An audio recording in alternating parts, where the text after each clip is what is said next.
Hi there, Malcolm here with my 99th Booktube video, blimey, and today I'll be bringing you June's TBR pile. Got a nice tidy pile there to get through, so let's get cracking. Kicking off with the book of the month, Firefly, Big Damn Heroes by James Lovegrove, and as the title and front cover may suggest, this is a Firefly book from the hit series Firefly, featuring the characters of Firefly. Yes, I'm rather excited about this one. There's about 3 or 4 of these in existence now, or just about to be, and these are set during the original series. No idea what it's about, another adventure with our favourite crew. Looking forward to reading this one. And when I do get through it, I'll then read Silverthorne by Raymond E. Feist. This is book 2 of the Rift War saga, book 1 being Magician, which is a good solid fantasy. Really enjoyed Magician, it was a thick book. I hadn't read much fantasy, thought I'd give it a go, really enjoyed it. So really eager to see where the story moves on to with book 2, which looks to take place about a year after the events of the first book. And at 432 pages is substantially slimmer than book 1. And provided to get through that, I'll then move on to another thin book, Jack the Bodiless by Julian May. This is book 1 in the Galactic Milieu trilogy and directly follows on from Intervention. This will be a reread and it chronicles the events leading up to the human rebellion of 2083, and this one features one of the main heroes of that rebellion, Saint Jack the Bodiless, a human whose mind is so powerful that his poor body can't support it. Written as a set of memoirs in 2113 from an individual who's seen the whole lot, Rogi Remillard. An Intervention, he'd chronicled his own life leading up to the birth of his nephews. This is the story of Jack, one of his nephews, and his big brother Mark.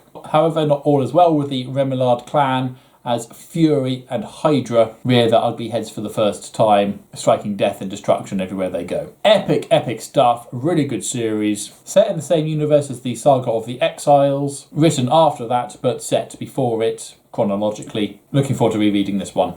Now 535 pages, that's quite a big one, but if I do finish that this month, I'll then move on to Bromeliad Book 1 Truckers by Terry Pratchett. This is also a reread, a nice twist on The Borrowers. In a department store under the floorboards live a tribe of little people. Unfortunately, they discover that the department store they live in is set to be demolished, and they must go into the big outside world to find alternative accommodation. The first book of the trilogy, one of Terry Pratchett's earlier works, set for younger readers, but it's full of his witticisms, and it's a good fun story in its own right anyway.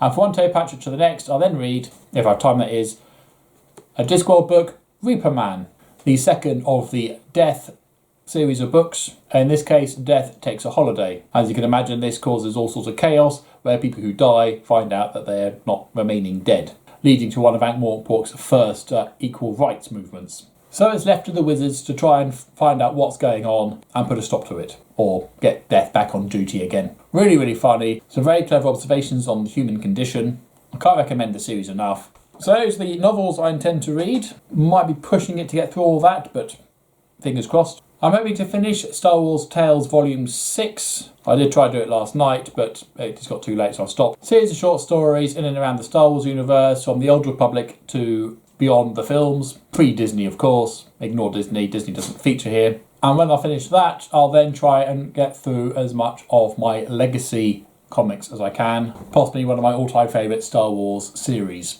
I'm still also reading The Walking Dead: The Road to Woodbury by Robert Kirkman and Jay Ponanzinga while I'm boiling the kettle. Still taking me a long time. And to my youngest, I'm still reading The Edge Chronicles Midnight Over Stormfract by Paul Stewart and Chris Riddle. And to my oldest, I am reading Safari Adventure by Willard Price. And having finished Wanderers, I'm now reading to my wife book 2 of the 7th Kenning series, A Blight of Blackwings by Kevin Hearn. Really enjoyed A Plague of Giants, which was book 1. This one literally takes off where that one finished, so much so that there is virtually no recap whatsoever.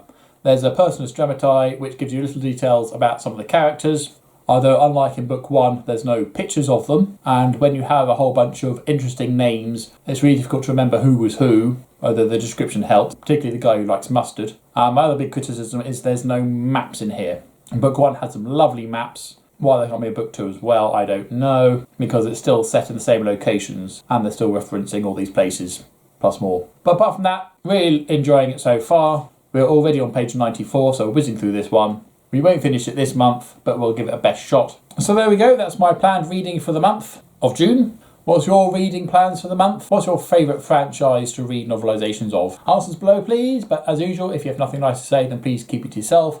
And until next time, see you later.